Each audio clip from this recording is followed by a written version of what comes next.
Hello friend, नमस्ते, प्रणाम, जय माता दी। स्वागत करती हूँ अपने अपने यूट्यूब चैनल पे। मैं हूँ लक्ष्मी तिवारी और मेरे चैनल का नाम है लक्ष्मी तिवारी इंटरटेनमेंट, लक्ष्मी तिवारी लोकगीत। मेरे चैनल का नाम है गरिमा तिवारी ऑफिशियल और गरिमा कपल ब्लॉग।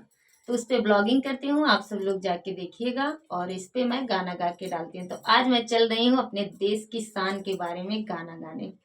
तो गीत कैसा लगेगा कमेंट बॉक्स में आप सब जरूर बताना। पेन में लिखो।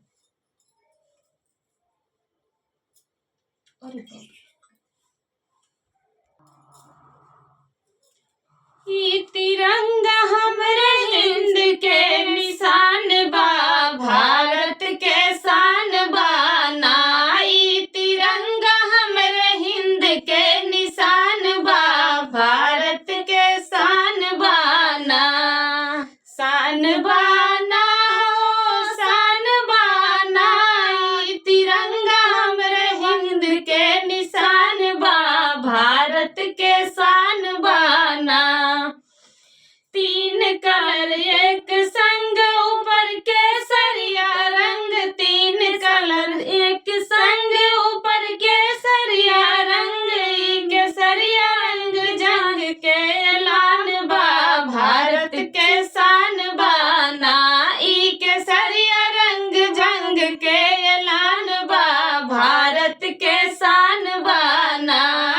केसरिया रंग जंग के ऐलान बा, भारत के शान बाना। तिरंगा हमरे हिंद के निशान बा, भारत के शान बाना। तिरंगा हमरे हिंद के निशान बा, भारत के शान बाना। रंग सफेद लागे नीक, एकता के बा प्रतीक। रंग सफेद लागे नीक, एकता के बा प्रतीक। एकता के बा प्रतीक, एकता के बा प्रतीक। भाईचारा के प्यारा पहचान बा, भारत के शान बाना। भाईचारा के प्रतीक के, भाईचारा के प्यारा पहचान बा, भारत के शान बाना। तिरंगा हमरे हिंद के निशान बा, भारत के शान बाना। चक्र बीच में अनोखा बनल रूप ठीक रेखा, चक्र बीच में अनोखा बनल 24 ठी रेखा।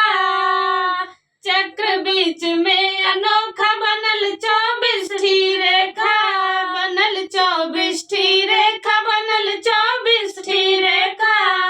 24 घंटा आगे बढ़िए पलान बा, भारत के शान बाना।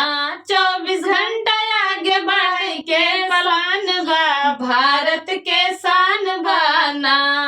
तिरंगा हमरे हिंद के निशान बा, भारत के शान बाना। तिरंगा हमरे हिंद के निशान बा, भारत के शान बाना।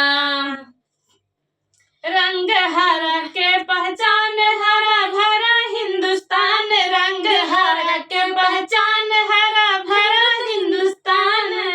हरा भरा हिंदुस्तान, हरा भरा हिंदुस्तान। जहाँ गेंदा गुलाब के बगान बा, भारत के शान बाना। जहाँ गेंदा गुलाब के बगान बा, भारत के शान बाना।